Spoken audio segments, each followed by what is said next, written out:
భీమవరం నుంచి breaking news వస్తోంది. ఉండి నియోజకవర్గంలో టీడీపీకి రెబల్ గండం ఎదురవుతున్నట్టుగా తెలుస్తోంది. అభ్యర్థి రామరాజుకు పోటీగా శివరామరాజు బరిలోకి దిగబోతున్నారు. ఇండిపెండెంట్ అభ్యర్థిగా ప్రచారం కూడా మొదలుపెట్టేశారు శివరామరాజు.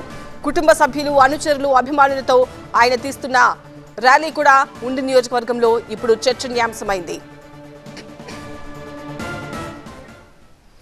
పశ్చిమ గోదావరి జిల్లా ఉండి నియోజకవర్గంలో టీడీపీ రాజకీయం రసవత్తరంగా మారింది.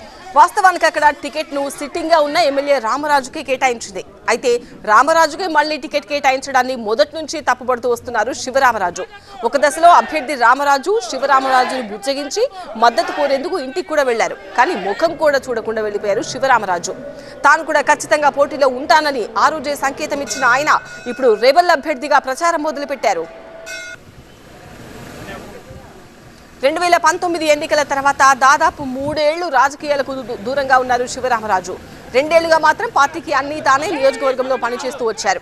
అంత కష్టపడితే నడి రోడ్డుపై వదిలేశారని ఆవేదన వ్యక్తం చేసిన శివరామరాజు ఇక రెబల్గా పోటీ చేసి గెలవాలని డిసైడ్ అయి ప్రచారం స్టార్ట్ చేశారు. కుటుంబ సభ్యులు, అనుచరులతో కలిసి భారీ ర్యాలీ తీశారు. సంతానలేమి సమస్యతో బాధపడుతున్నారా? చింతించకండి. సుమారు 90,000 జంటలకు ఆనందం నింపింది ఓఎస్ఎస్ ఫర్టిలిటీ. ఈ రోజే 7825893600 కి కాల్ చేయండి. సంతానోత్పత్తి చికిత్సపై భారీ డిస్కౌంట్లు పొందండి. గుడ్ న్యూస్ చెప్పండి.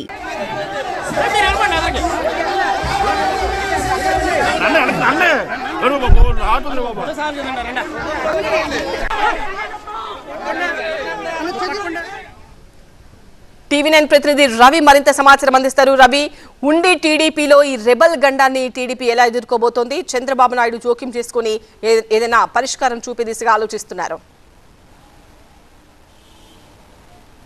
వాస్తవానికైతే ఆ పరిస్థితి చేదాటిపోయిందనే ఇప్పుడు చెప్పుకోవాలి. ఎందుకంటే ఉండి నియోజకవర్గ రాజకీయం ఇప్పుడు చాలా ఆసక్తికరంగా మారింది. మొత్తం అంతా కూడా ఉమ్మడి పశ్చిమ గోదావరి జిల్లా మొత్తం కూడా ఉండి నియోజకవర్గం వైపే చూస్తున్న పరిస్థితి కనిపిస్తోంది. ఇక్కడ త్రిముఖ పోటీ తప్పదు అనేది వాతావరణం అయితే ఇక్కడ నెలకొన్నటువంటి పరిస్థితి. సిట్టింగ్ ఎమ్మెల్యే రామరాజుకు టీడీపీ టికెట్ ఇవ్వడం, అదేవిధంగా అదే సమయంలో తనకే టికెట్ కావాలని చెప్పి శివరామరాజు బలంగా కోరుకున్నప్పటికీ కూడా శివరామరాజు తోటి కనీసం పార్టీ సంప్రదింపులు జరగకపోవడం ఆయన తీవ్రమైనటువంటి మానసిక క్షోభకు గురి చేసిందని చెప్పుకోవచ్చు. తనతో కనీసం సంప్రదింపులు జరపడం, పార్టీ నాయకులు కూడా ఎవరో మాట్లాడకపోవడం. ఎందుకంటే గతంలో 2 సార్లు నేను అక్కడ ఉండి నియోజకవర్గం నుంచి ఎమ్మెల్యేగా గెలిచాను. అదేవిధంగా పార్టీ ఆదేశాల మేరకు మాత్రమే 2019లో పార్లమెంటుకు వెళ్ళి స్వల్ప మెజార్టీతో కూడా, స్వల్ప ఓట్ల తేడాతో కూడా నర్సాపురం పార్లమెంట్ నుంచి ఓడిపోయాను. అలాంటప్పుడు తాను కూడా సిట్టింగ్గానే పార్టీ భావించాలి, తనకు సీటు కేటాయించాలని చెప్పి శివరామరాజు బలంగా కోరినప్పటికి కూడా పార్టీ అధిష్టానం రామరాజుకు టికెట్ ఇవ్వడంతో శివరామరాజు మాత్రం ఖచ్చితంగా తాను బరిలోనే ఉండేందుకు కూడా గత కొంతకాలంగా ఏర్పాటు చేసుకున్నారు.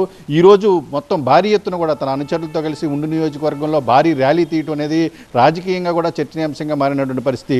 ఉండి నియోజకవర్గం మొదటి నుంచి కనుక ఒకసారి పరిశీలిస్తే ఖచ్చితంగా టీడీపీ బలంగా ఉందని చెప్పుకోవచ్చు. ఇటీవల కాలంలో వైసీపీ గట్టిగా కూడా దానికి ఈసారి ఎలాగైనా గెలవాలనే ఉద్దేశంతో సిట్టింగ్ ఎవరైతే ఇన్ఛార్జిగా ఉన్నారో నరసింహరాజుకు ఆయన కూడా టికెట్ ఇచ్చినటువంటి పరిస్థితి. ఈ క్రమంలో ఇద్దరి మధ్య ఏదైతే టీడీపీ, వైసీపీ ఈ 2 పార్టీల మధ్య జరగాల్సినటువంటి పోటీ ఒక్కసారిగా కూడా శివరామరాజు వైపు టర్న్ అయినటువంటి పరిస్థితి కనిపిస్తుంది. శివరామరాజు టీడీపీకి గట్టి పోటీ ఇస్తున్నారు. టీడీపీ నుంచి కూడా తనకు జరిగినటువంటి అన్యాయాన్ని, ఏదైతే తాను 2 సార్లుగా తెలుగుదేశం పార్టీలో ఎమ్మెల్యేగా ఉంటూ పార్టీకి సేవ చేయడంతో పాటు నియోజకవర్గ అభివృద్ధికి ఏ విధంగా తను పనిచేశారనే విషయాన్ని ఆయన ప్రజల్లో ప్రస్తావిస్తూ కూడా తన ఆత్మాభిమానాన్ని టీడీపీ నాయకులు దెబ్బతీశారు కాబట్టి తన వైపు ప్రజలు ఉంటారని చెప్పి కూడా శివరామరాజు చెప్తున్న పరిస్థితి కనిపిస్తోంది.